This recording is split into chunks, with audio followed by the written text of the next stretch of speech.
Welcome to Between the Sheets, the podcast where we're going to cover a variety of topics related to sexual health and wellness. I'm Dr. Stephanie Zwonitzer, your host.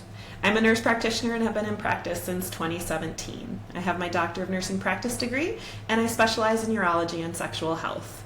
I am so excited to explore all of the various topics related to sexual health and wellness with you in a fun, spicy, educational, and non-judgmental manner.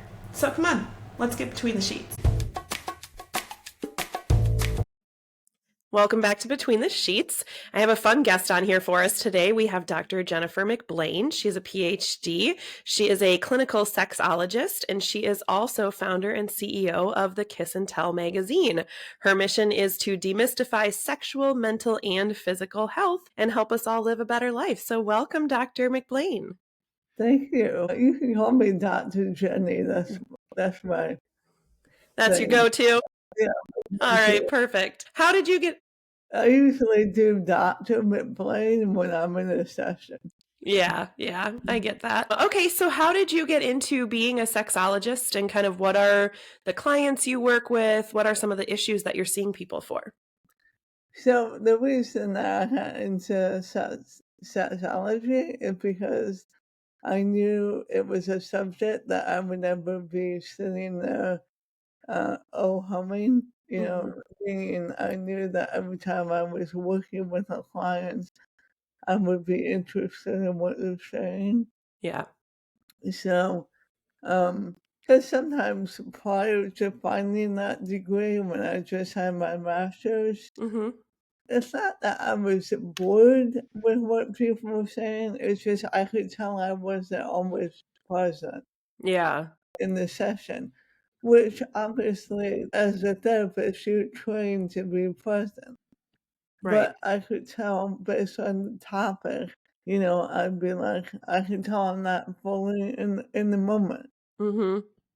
That was for the reason when I learned about the sexology degree, I said I'll always be in the moment for that. Yeah, that's wonderful. That's great. What parts of sexology do you see a lot of your patients coming in for? What are their problems? Mostly it's communication. Mm, No one teaches you how to talk about not just sex, but just in general how to have a healthy relationship. yeah. Communication is probably the biggest, in my opinion, biggest issue for couples. It's not just talking; it's listening. Mm, So when the partner replies, do you really hear what they're saying, or are you too busy thinking about what you're saying next? mm-hmm. So, to me, like I said, it's communication. Yeah. And then the difference is, so one partner may want one thing, one partner may want something else. They don't know how to compromise. Mm-hmm. Yeah. Do you have patients that come in with like different libidos between themselves and their partners, Oh or yeah, yeah. and And how it's not. A lot of people assume men are more ready to go mm-hmm. and speak, and that's not true. Men have issues with their libido just as much as women do. Yeah. The difference is we don't talk about that. Right. We have to give men always the kudo. Ready to go, all you gotta do is be naked. Right. Right. So, which is unfair to them, because to me, by us continuing that misinformation, it's hard for men to talk, Yeah. because they realize they're not matching the stereotype that they're Mm-hmm. being fed. So, yeah. Yeah, that's interesting. And one of the things that I'm working on with my patients as a urologist is not only asking about their quality of their erections, but asking about their libido and the quality of their orgasms as well. Because if you have an erection, but you're not achieving orgasm or you're not desiring sex, then who cares about the erection? And vice versa. If you're not able to achieve an orgasm because you can't get the erection, then that's something that's interesting to talk to men about. So I've been trying to be more sensitive to including the whole gamut of the sexual wellness part of it instead of just caring about their erections. Right. Good. Yeah. Good for you. I'm glad that you're aware of that, because I have met, physicians who Hmm. aren't, and, I'll leave it there. Yeah. I don't want Well, a big part of why I've kind of tuned into that more is doing this podcast. I've gotten to meet other sexologists and different mental health specialists to. who, you guys take care of the mental side of things, whereas I take care of more the physiological side. And so Mhm. I've been able to pick up tips and tricks from different sexologists we've had on the podcast where I've learned the importance of asking about each individual part of the sexual experience Yeah. versus just the physiological part that I can help because I do get to refer to you guys when they need a little bit more of the therapy type. Yeah, a true person that is a professional, in my opinion, and I'm sure other professionals might argue with what I'm about to say, but somebody that's truly trained in this knows it's a whole picture. Hmm. It is sexual, mental, and physical health, Yeah. and they're all intertwined. They Hmm. all influence your sexual well-being, Yeah. and so when they compartmentalize them and put them separately, we're Hmm. not putting a human being to Yeah. one of us any justice. I don't know Yeah. if that's the right word, but we're not Yeah. even helping. Absolutely. I totally agree.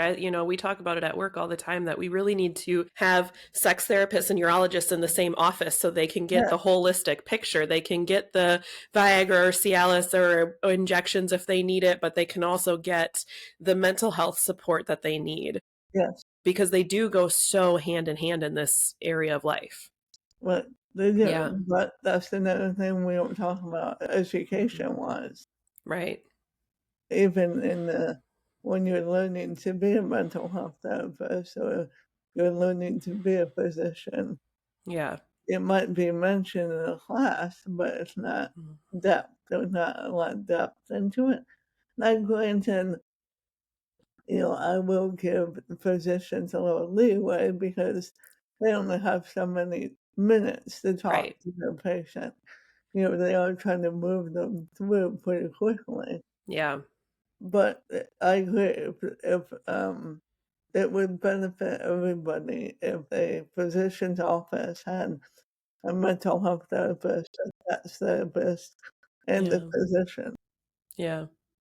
Yeah, it definitely makes a big difference, I think, for better patient care. So if you have a couple that comes in and they're kind of on different pages, whether it's libido or their desires, their kinks, whatever, how do you direct them through a conversation and maybe some exercises or something that helps them get on the same page? Mostly it's me helping them rephrase, so they have the conversation with me, and then I say to them, "Is this what you heard? How did Mm-hmm. you hear it?" So then they have the conversation again until they understand it. That's mainly what I do in the office. Mm-hmm. I mean, as far as homework, I'm typical in the sense of referring them to books to read, and I'll refer to the touch therapy, Mm-hmm. when they just touch without leading the sex. Yeah. Or I'll tell them to take a break from sex. It was just most of my stuff is typical and I've learned. But one thing I do teach every time is communication. Yeah. Yeah, I mean, communication is huge for any relationship, but Yeah. especially for the sexual side of a partnership because, like you've said several times already in this Mhm. podcast, that these things aren't talked about enough and we Right. feel shame or we feel they can only be talked about real quietly or, you don't Right. even know if you should bring it up or you're worried that your partner is going to think you're weird because you want a different position than you've been having or whatever. So, Right. communication is just huge. Right. It is. It is. And I mean, it is, to me, it's a foundation that Mm-hmm. and ebb and flow of. So, Mm-hmm. meaning, like, this is February. So, in February, if you say, I want to do, hypothetically, I want to do the missionary position in the month of February, Mm-hmm. and then the month of March, I want to do a new position, it's having that conversation. Yeah. A and it's saying to your partner, it has nothing to do with you doing something wrong. It just Mm-hmm. has to do with me wanting something new, Yeah. and figuring things out with us. Mm-hmm. What pleases you, what pleases me, just Mm-hmm. stuff like that. Yeah. And granted, what you and I are talking about right now is a small, Right. you know, this topic is huge. It is. It It is. can go so many ways, which is beneficial to the couple, Mm-hmm. whatever it is you're doing. But everybody has to be talking. Yeah. Yep, absolutely. And I like what you said about, you know, taking sex off the table or doing touch without leading to orgasm, because I think, there's so many great ways to be intimate with your partner. It doesn't always have to be penetrative sex or fooling around with the goal of orgasm. It can But be the goal of just, how does this feel today? Let me touch you. I just want to hold you. mhm. I want to take intimacy to a different level where it's not so goal oriented on climax. Yeah, it can be. Or it can be only about the orgasm Mhm. too. Yeah. I just wanna have an orgasm in it. And Yeah. that's okay. Yep. It's giving permission, Mhm. to whatever it is that in that moment. Yeah. Yeah, absolutely. No, that's fantastic. What other kind of issues are couples coming in? Is it more like prior to the relationship, maybe their cultural background or any traumas they've experienced? Or do you find more patients have issues within a current relationship when they come to you? All of what you just said. All of them. Yeah, I mean, it is. It's a lot of times they'll come in for one thing and then it turns into something else. Yeah. So, they might have libido issues, Mhm. but then it turns out it's also financial issues. Yeah. It's also issues with the kids. It's health issues. Mhm. And then they learn everything impacts what happens in the bedroom. Mhm. See, many people believe, or maybe they don't as much as I think, but they think that the bedroom is um is separate in some way, Mm. Mhm. but it's not. It's Right. all a part of the relationship. Yeah. I mean, yes, I understand the privacy, kids wise. If you have kids, yes, you want to be private. I understand that.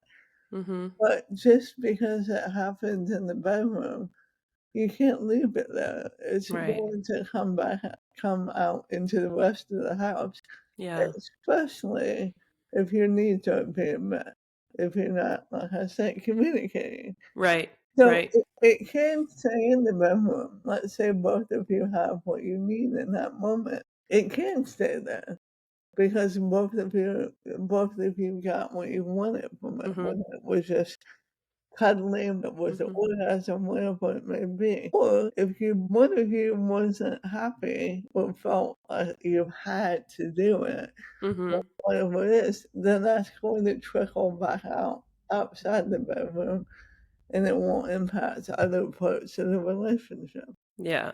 And as you know, if you're physically unhealthy, that does the same thing.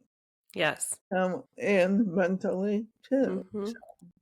Yeah, absolutely. And it is about the communication, right? I have a partner right now and he came home last night and I had been painting my daughter's room and I tripped taking something out of her room and I rolled my foot under. And I don't know about you, but I do clumsy stuff all the time. And man, Yeah. did it hurt, right? Like it just tore me up. And Right. so he works late at night and I went to bed well before he came down.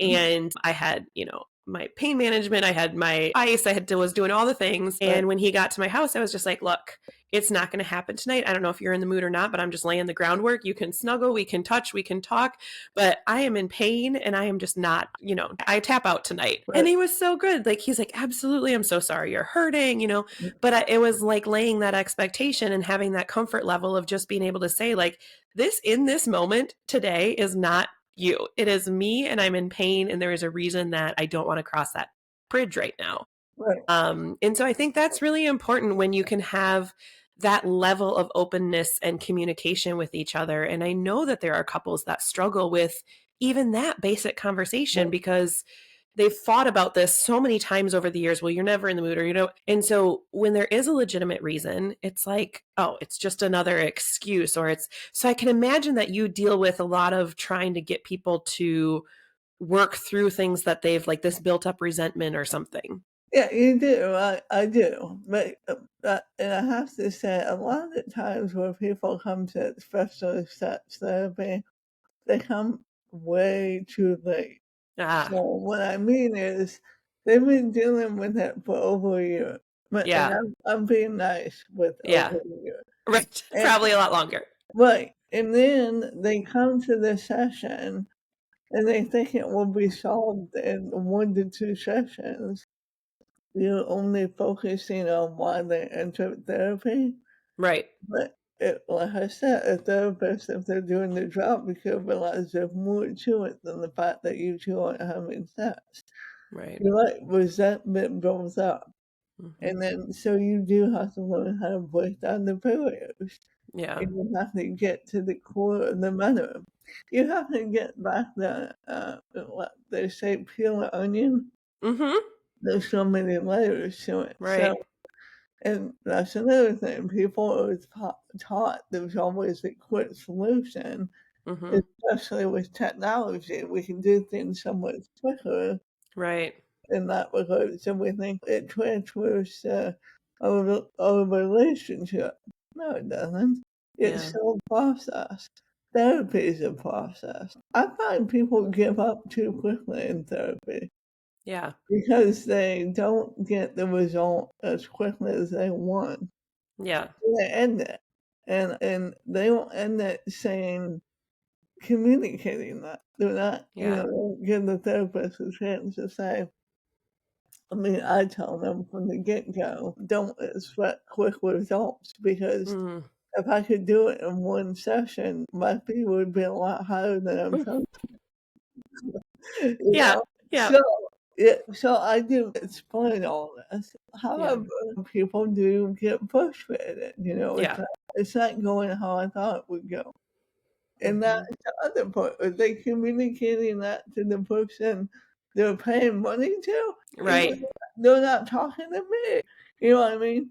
Yep. So it's Well, and going through therapy is tough. I yeah, mean, it is. you're peeling back those layers. You're bringing out things that have been hurtful in the past. I mean, Right. I love therapy. I am a huge proponent of it in every aspect of life. It has helped me immensely become a better version of myself. And so, yeah, I can but there are moments where it's like, man, I really don't want to go today because I know today is Right. going to be tough and it's going to bring stuff up. But you have to work through the hard to get to the good. Mhm. And I think that a lot of people want the quick fix. Why isn't there a pill to fix this? Like, Right. where's our Ozempic shot for PTSD or you Right. know? Right. And so I think, yeah, it does take a lot of work and commitment to therapy, but it's so beneficial if you go. Right. It is. Of course, I'm going to say yes, it is. Yeah. Yeah. Yeah, So, exactly. And it's interesting that you do couples. So for your sexology patients, do you have couples that come together? Do you do mhm. individual sessions? How do you work that? But I did both. Sometimes I'll see them individually, and Hmm. then I'll bring in, the other part of the Hmm. relationship. It depends. Yeah. Sometimes that's an individual issue, and then the other half needs to come in to learn. Hmm. Yeah. How do you work with patients who have experienced a past trauma, whether it was, a rape, a random rape, a family member sexual assault, or a babysitter, or something like that, who now harbors this negative energy towards sexual activity? How do you help them work through that? If they truly have PTSD or depression or some other DSM-5 Hmm. true label that they meet, they don't see me. They need Okay. to see somebody else to work with that. Okay. Now, can I work with some of it? Yeah, I mean, I'm licensed. However, sometimes, based on what you're saying, Hmm. that's a deep issue. Yeah. It's a whole different therapy. That Hmm. has to be addressed before the sex Yeah. can be worked on, the sex It's a great point. goal. So work through the trauma first, and then you can hopefully have a healthy sex life Right. after you've Then pulled the layers. the therapist should be referring back to me. So Right. whoever's helping them through the trauma, that's one thing. Then they Yeah. refer back to me, Yeah. and then I'm helping them implement a healthier sex. Yeah. So is a lot of sexology more like the cognitive behavioral type of things that you're helping them do, or what Yeah, kind of yeah, okay. yeah, That's I kind of mean, what I'm like hearing when you're saying like right. you're talking through things, you're giving them some things to try when they go home with or without their partner. Right, there's all kinds of, like, somatic therapists, stuff like that, Yeah. and that's good too, but in my opinion, they have to be self-aware to do that therapy. Yeah. Because if you're doing somatic, which is awesome, and you have previous trauma, that's gonna come flooding out in that Sure. session. Yeah. So and hopefully then they refer out. Yeah. That's amazing. Yeah. Mm. I love that you have that work for people that need it because I certainly see it a lot in my office that I'm referring out when there isn't a physiological issue or we've tried medication for the part that is physiological, but Right. there's still just something missing. So I genuinely appreciate what you do. Let's switch gears and talk about Kiss and Tell magazine. Tell me how that got started and what your goals are with that. So, well, many things, but one of the reasons it got started is because, oddly enough, I was in checking out at the supermarket, and you know how you see the magazines in that Hmm. checkout line. Well, I happened to be looking at them, and you look at, whatever the headline is that they're trying to draw your attention to. Hmm. So I'm looking, and I realized at the time a lot of them have at least one sex article that they're trying to draw your attention to. Yeah.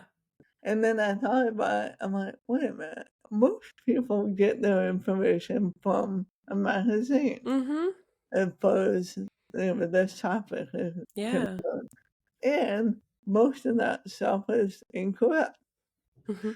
It's continuing the problem that people have with this topic. Yeah.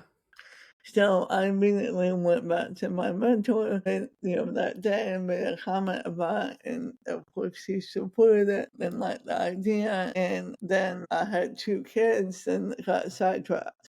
Yeah. That So, happens. yeah. That So, happened with me when I had kids too. yeah. So once my kids were self sufficient, then I showed the online magazine. Okay. That's But really cool. yeah, the purpose of it, kiss and tell is it's just supposed to be cute, Yeah. but it is about talking about sexual health and giving people the freedom to do it with accurate information. Yeah. It's also to support the field. Uh, Okay. we'll be launching once it gets through the beta test, but we'll be launching a search so Okay. professionals can list themselves. And as long as they're set positive, Yep. they'll be listed. And then we're giving them two options, one to pay a monthly fee to be free, but they have to contribute 4 articles a year. Okay. But the purpose of that, other than to have income for K&T, is to showcase all the professionals in the field. This is a site that supports what they do for a living. Because, in my opinion, based on what you see media-wise, Yeah. they always go to the same couple people who, I won't name names, Yep. and those people aren't necessarily trained in this topic. Yeah. So they're not really helping the topic move forward. Yeah. Um, so, that's what, K&T trying to do. Yeah, I think that's amazing. So, a lot of your or all of your information is scientific based, medical and Yeah, psychological, those kinds of things like from okay, so right. it's not random people writing in or giving their opinions or anything like that. You have professionals that are giving scientifically backed data. Right, they are, and there's always, depending on what the story is, but there's always something that supports what they're writing. Okay. it's not, we try to keep it as a magazine feel as we can. We don't want to make it sound like a journal. Sure. But yeah, we're not just throwing stuff at the wall. It has Yeah. to Yeah. supported. So Yeah. supported by the right source. So it is Yeah. chat. Yeah. No, I love that because there's a lot of times where, a sex therapist that we had been using pretty heavily for our practice, stopped practicing. Unfortunately, she was in kind of a tragic accident and ended up having a stroke and stuff. So she wasn't able to practice. And I was looking for some new people to recommend. So this sounds like a really great place to be able to pull from. Do you have both on the mental health side and the medical side? Okay. Right. So you have urologists, Yeah. gynecologists, things like They're that. on right, they're on the list. And Okay. what's happening now is people are testing it and that there's always glitches or they don't there's just a lot of randomness happening Mm-hmm. right now. But once it launches, it is marketed to doulas, urologists, Okay. gynecologists, sex therapists, coaches, all that. One-stop shop. But it's not just sexologists. Yeah. There's so many different professionals in the field, Yes. but it's not. We're not marketing to influencers. So Yeah. Okay. Got it. yeah, Got it. they Yeah. have, they we have, don't we don't need influencers trying to provide medical information. right, they have to be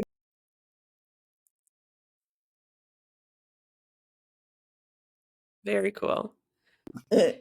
not just because legitimacy for the site, Yeah. but also legitimacy for the field. Absolutely. I want this field to me, they've been squandered and squashed, and I'm like, Right. why? They're not Right. doing anybody in this field, be it a marriage family therapist, be it a sex therapist, whatnot. No one's doing it just because they want to make money necessarily. Right. It is because they believe in educating people. They want people comfortable in the bedroom. Right.